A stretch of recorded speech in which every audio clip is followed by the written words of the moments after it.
Hello, welcome to the video. In this week I'll show you how to use Google Forms, which is Google's survey software system. It's quite easy to use. There are other good ones, of course, SurveyMonkey, and they're just as good. But today's video is just to show you how to use Google Forms. So the first thing you want to do is go to your Gmail or one of your Google applications. You'll see at the top right the 9 little dots. You press on that. And then you have to find the Google Forms app. Now you won't see it up here. What you have to do is go down, click on More from Google. You'll find Google Forms down here. So you go down their products, okay. Keep on going down until you find Google Forms. I think it's going to be at the very bottom. Okay, Docs, Sheets, Slides, no. Forms. Okay, all of them. So A to F Forms, this is the one you want to click on. And okay, go to Google Forms. Again, you can use some of these templates if you want. I'll just use a blank one for today. So this is how you make your questionnaire or your survey. First, you have to write some questions. So today, very easily, I'll show you how to make a survey. And you can use these ideas to make your own survey for your own research. So let's say I want to call this survey the ice cream survey. One thing I would recommend you doing is just do the same I'm doing. Just look at what I'm typing in and type in the same for your first Google form. Click here, make the title the same, and test it. Afterwards, for your second Google form, you can customize it and make it for your own research. But maybe just as a first try, just make an ice cream survey. Do the same I'm doing and test it out. Okay, so how about a first question? First question could be, this is a survey, so do you like ice cream? Okay, and then you have to put some options. There are many types of questions. First, let's practice the multiple choice type. Do you like ice cream? Yes, I do. As a choice. No, I don't. You could probably add another choice like maybe. I'm not sure. There we go. Okay, let's add some more questions. Let's make this question required, so people taking the survey must answer this question. Next. What are your... And again, if I'm going too fast for you, please feel free to pause the video at any time and to keep up. What are your favorite kinds of ice cream? Okay, now let's choose a different type of question. Let's go with check boxes. So for check boxes, someone taking your survey can click on more than one versus multiple choice where there's only one answer. Okay, let's go with vanilla. Let's type this there. Chocolate. Let's go with matcha. I like rum raisin. Again, if you're not 18 or 21 or whatever it is, the legal drinking age, you should not be eating rum raisin because there's rum in the raisin, I mean in the ice cream. So yes, I encourage you to wait until you're of legal age before eating this kind of ice cream. Okay, let's put in some more. Cookie cream is quite popular.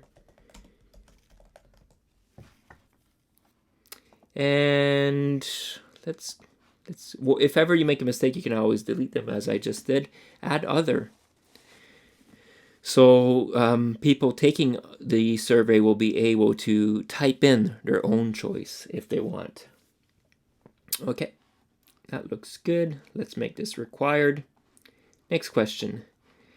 What type of question could we practice?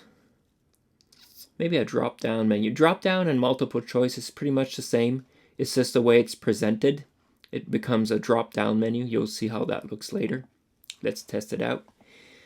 What question did I not ask yet? Okay, well, what let's say in Japan or in America, in Canada, what is your favorite ice cream shop? So I hope I don't make any mistakes. Häagen-Dazs. Spell check. Oh, let's check that out on Google. ZS. Okay, my mistake. Sorry. Häagen-Dazs. There we go. Let's go with Godiva. Very expensive. There are also some good convenience stores that sell ice cream in Japan. 7-Eleven. Or other convenience store. Oh, sorry. Convenience store. There we go. What else? Oh, of course. Baskin Robbins. 31. Yes. Okay, let's make this required. Let's try making another one. Multiple choice. Let's go with date. So this is a question where the person taking your survey must choose a date. So how about a question like, when was the last time you ate ice cream?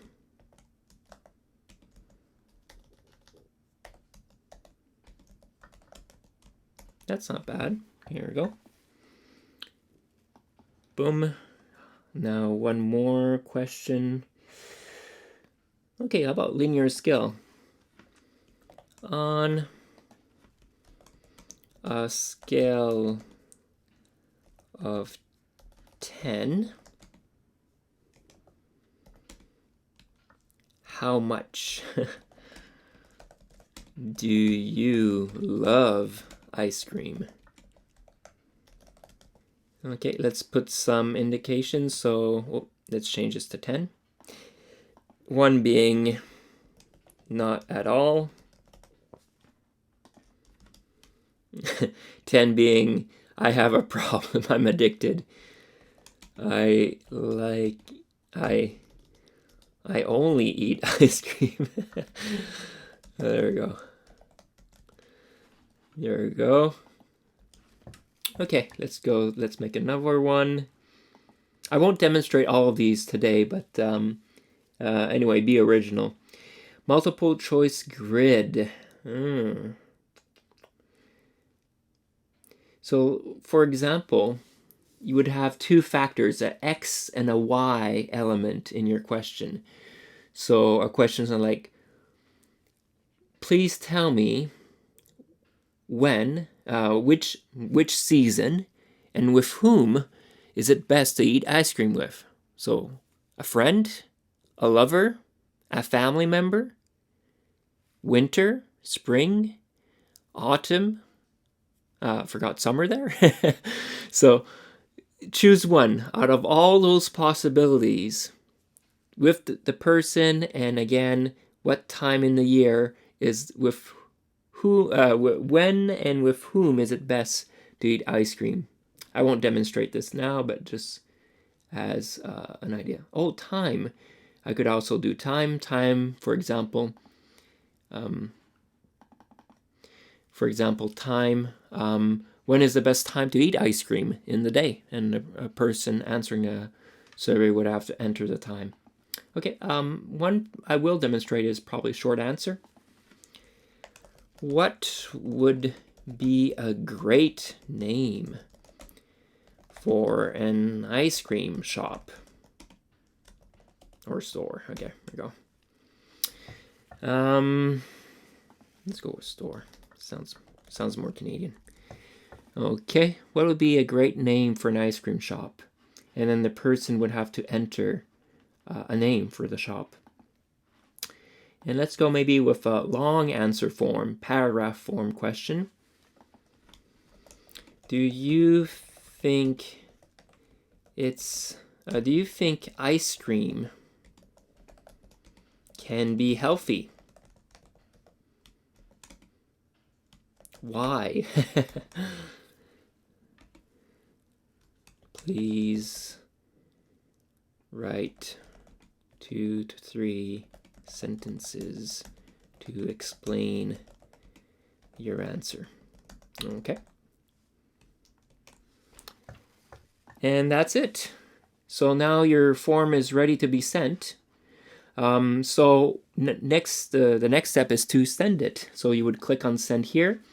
You can send it to, you could type in a couple of emails here and click send. If you're using an SNS or you have friends on Facebook or Line or whatever application you're using, you can actually get a link. So what you would do is copy paste the link here into that chat you have on an SNS group chat or on your main Facebook page, and ask people, please answer this survey. Please click on this link. So copy the link and paste it. Copy paste it in onto that message that you're sending out. If you have a web page and you know how to use HTML, if you know how to make web page, you could copy paste this into the program of your web page, into the HTML, and it will just appear on the page itself. But probably an easier option is just to link it to your SNS accounts or just to send it to some friends via email. So probably these two options are a little easier. Okay, so I won't demonstrate this here, but please test it out. And yeah, please test it out with the ice cream survey if you want at first before sending in your real survey. And once your friends, family members, whoever you send it to answers, you'll get responses. So once you come back here, well, first of all, let's say you go have a meal, you wait for your friends to answer. Then how do you get back to this page right here? Let's say by mistake you close it. No, where did it go? I lost everything. No, don't worry. Google saves everything. So go back to your Gmail, click here on the application button, go to your Drive, Google Drive, and you'll find it right there. See, ice cream survey, it's still there. Click and you're back. And if some of your friends answered it, you can click on responses. Okay, got it. Sorry. You can click on responses and see their responses. I'll just show you an example of responses I got in the past. Okay, click here. So this is a similar survey I did. Again, it was titled Ice Cream Survey. And when you click on responses, you can see the answers people sent you. If you want to have a data spreadsheet and you want to make your own charts, you can click here and get it as similar to an Excel spreadsheet, but that's Google Sheets. Again, that will be created in your Google Drive. And then you can play with the data itself. Again, in this survey, I didn't ask any names, but if you wanted to, your first question could be to ask the person's name, and then you would get that data. If you don't need a person's name, then you don't have to ask them, but that's up to you. Okay, so let's see. This is a multiple choice type. I think this was a drop-down or checkbox type. Yes, probably. Multiple choice type. Oh, that's a question I didn't ask in mine, but I did last time. I did how many times in a week? Again, Likert scale, 1 to 10. Okay, I didn't demonstrate this, but which season and with whom is it best to eat ice cream with? Let's see, the winner was Friends in the summer, Friends in fall, Friends in spring. Boyfriend, girlfriend came in second. Oh, poor family. Poor brothers and sisters. There you go. Okay. When's the last time? Okay, so date and time. You'll see them appearing this way. Short answer questions and long answer questions. Okay, so that's it for today. I hope you can enjoy using Google Forms as part of your research for your classes in the future. Okay. Again, it's one thing I didn't show you. It's possible to sometimes copy the charts and paste them into whatever you're making or doing. Sometimes it doesn't really work. You could always do a grab screen or retype some of the things you see on your screen. And that's pretty much it. And if you can always remake the graphs themselves using the data here. If you click here, you'll get the data, the pure data itself, and you can always remake the graphs. Okay, so that's all for today. I hope that you were able to learn how to use Google Forms and use it for your surveys and your research. Thank you so much for listening. Subscribe and like. Cheers. Thank you so much.